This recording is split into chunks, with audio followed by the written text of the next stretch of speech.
During times of global tension, political leaders often gain stronger supporters, even if their decisions are questionable or outright wrong.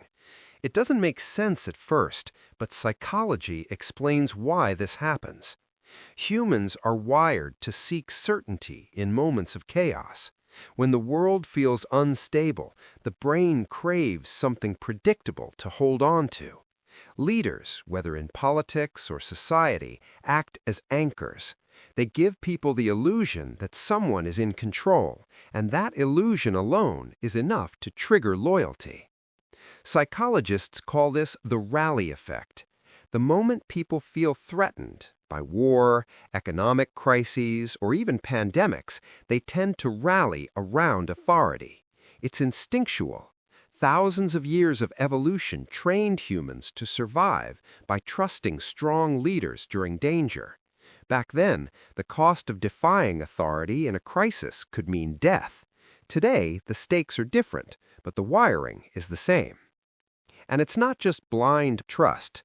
Fear alters decision-making. When people feel threatened, critical thinking diminishes. The brain prioritizes safety over logic. It's why policies that might normally be unpopular suddenly gain support. It's why the loudest, most confident voices in leadership are often the most followed, because certainty feels safe.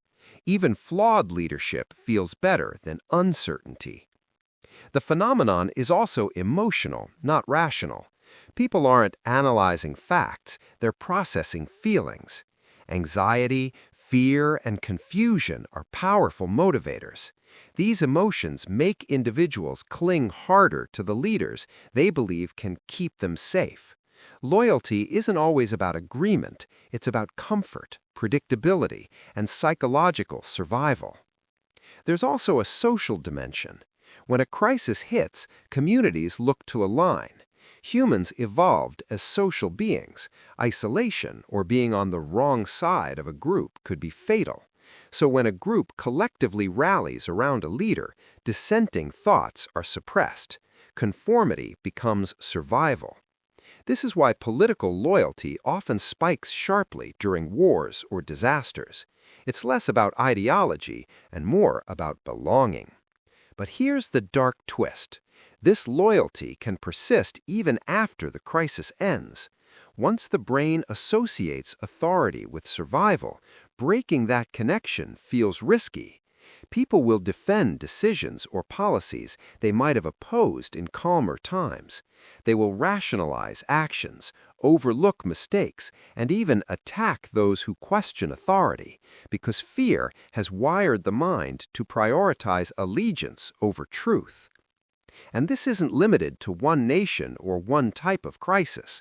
From historical wars to economic collapses, from social unrest to health emergencies, the pattern repeats.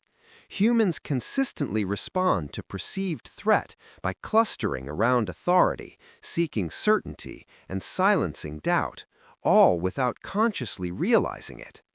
So, the next time you notice a surge in political loyalty during tense times, ask yourself, is it driven by trust or by fear?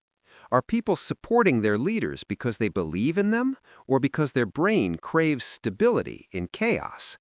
Understanding this doesn't just explain history, it explains why societies function the way they do, and why people often follow authority blindly, even when logic says otherwise.